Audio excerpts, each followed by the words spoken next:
Over the past decade, the people of Santa Cruz have seen plans for dozens of mega projects to help grow the city and provide more housing, jobs, and entertainment. The influence of the Silicon Valley has created an incredible demand on our housing and a need for development in the area. So it begs the question, what does the future of Santa Cruz look like?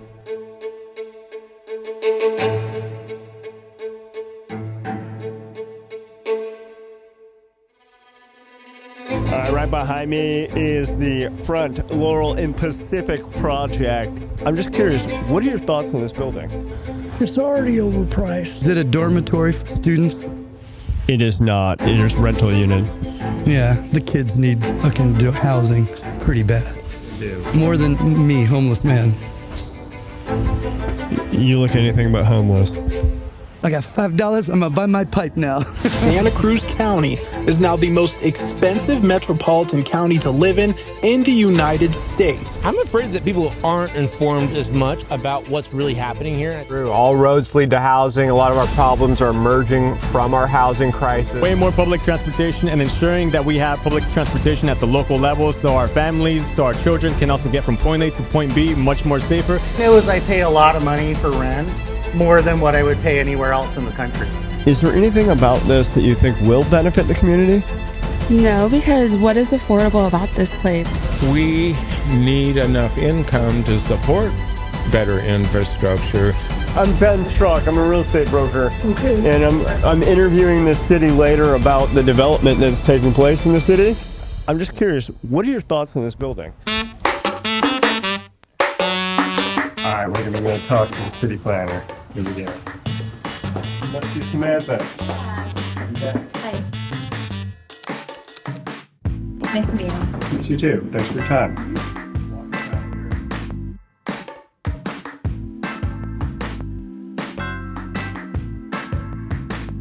The first one that is the farthest along, I believe, is the one on Laurel and Pacific. What can you tell me about that specific development and where it's at and what's the use? That project has 205 units.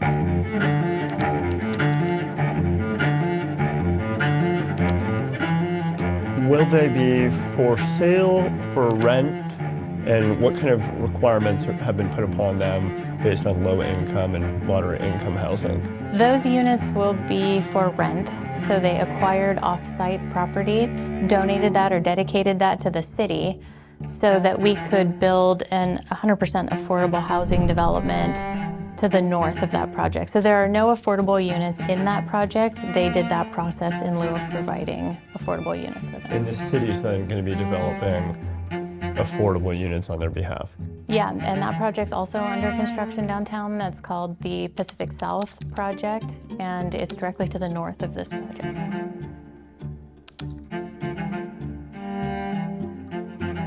Is there anything that the city has done to put regulations on the developers that are forcing either more affordable housing units or allowing entry into housing for people that might be in a moderate income level that help build our communities?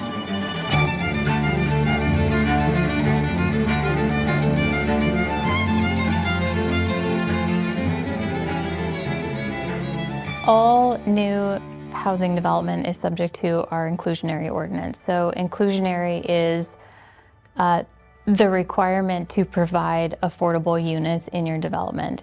Currently, they're required to provide 20% of their units as affordable. So that would be at the low income levels. That would be 80% of the area median income. And all those amounts are set by HUD, I believe. So that's not a city thing. We follow HUD standards for that. If someone is utilizing a density bonus, then they also have to take into account the number of affordable units that are required to achieve or be eligible for a density bonus as well. Samantha, it sounds like you live in Santa Cruz County, and yet, do you have kids in this community? I do, yeah. And so with that, you know, as a general planner, having such an impact on our entire community. I mean, Santa Cruz is the hub for Santa Cruz County. This is our go-to spot. What do you envision with all this development happening? What do you think is going to be the end result for the people?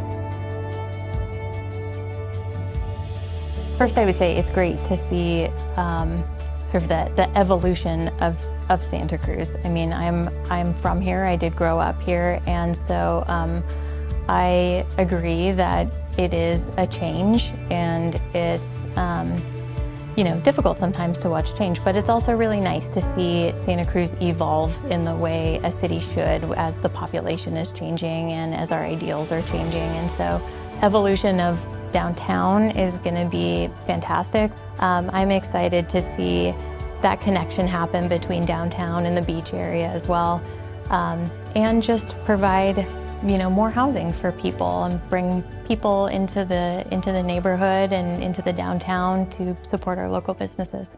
After talking with the City Planning Department and learning about the state requirements and the future developments within the City of Santa Cruz, I thought you'd appreciate the conversation we had with a local politician who has an influence on the matters in front of us.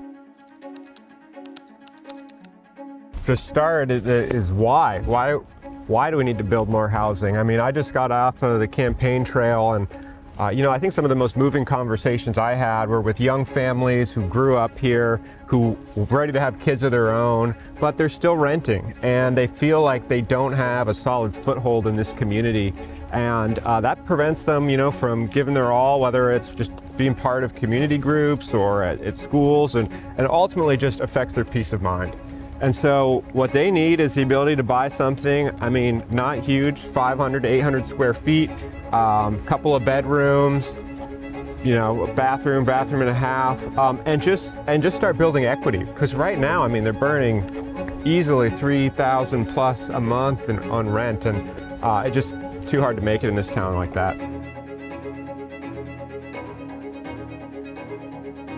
Is there any way in which we can manage to get single-family housing and into our hillside communities or other areas where we may be able to see better family-serving housing within our community? Short answer, no. I mean, I think we've had all the single-family homes we can get in the county. I mean, if anything, we're actually seeing that increasing challenges with having our mountain communities and single-family homes out there. I mean, we've got a lot of work to do just catching up on the quality of our roads. We're seeing fire insurance go up. We're seeing increased fire risks. I would not encourage folks to move too far out there right now. I mean, for example, we can't hire enough mental health nurses because the cost of housing is so high. I mean, basically, every one of our public sector jobs, we just can't hire people into the county. I mean, maybe they accept, but then the next week they're saying, whoa, I looked around, tried to find a place to live, and this isn't going to work for me. So, I mean, the irony is right now, we don't have enough housing to hire more planners to build more housing. And so this is really the core issue that we have to solve here is more housing, particularly for our local workforce. Change is inevitable, and there's no doubt that the future of Santa Cruz is changing right before our eyes. Just because things are changing doesn't mean it's all bad. Though we may not have a choice as to the changes that are taking place around us, the choice is genuinely yours as to whether or not you want to embrace it and help build a stronger community around us.